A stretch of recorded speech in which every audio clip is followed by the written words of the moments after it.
सपना में आवेलू, दिल के धड़कन बढ़ावे लागेलू।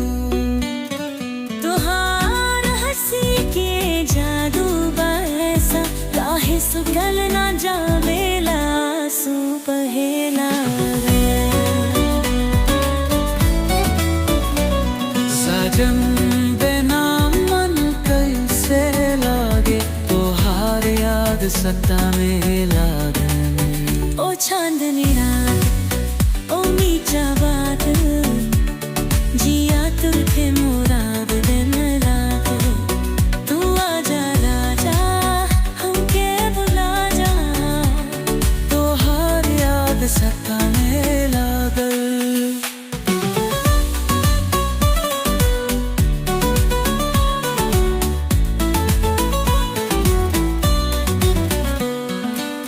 पग पग पे तोहार परछाई लागे, हर घड़ी हम तो से जुड़ाई लागे।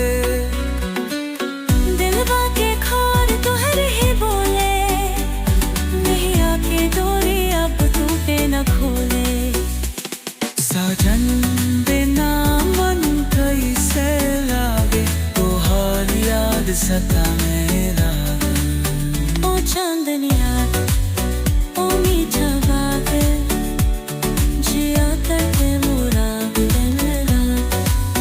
तू आजा राजा, हमके बुला जा, तुहार याद सतावे लागल।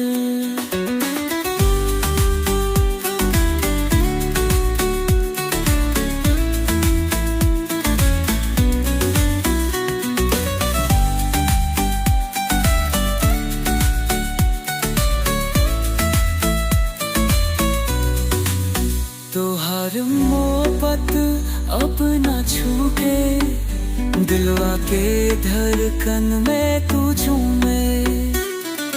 तू ही हो हमार घरवा, तोहार याद सतावे लागल।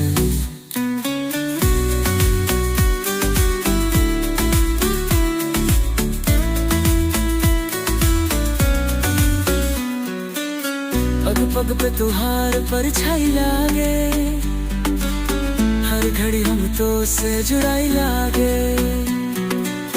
दिलवा के खायर पहरे ही बेदे, नहीं आके डोरी अब रूटे न खोले। साजन बिना मन कैसे लागे, तोहार याद सतावे लागे। ओ चांदनिया, ओ मीठा बात, जिया करते मोरा दिन रात। तू आजा राजा, हमके भुला जा, तुहार याद सतावे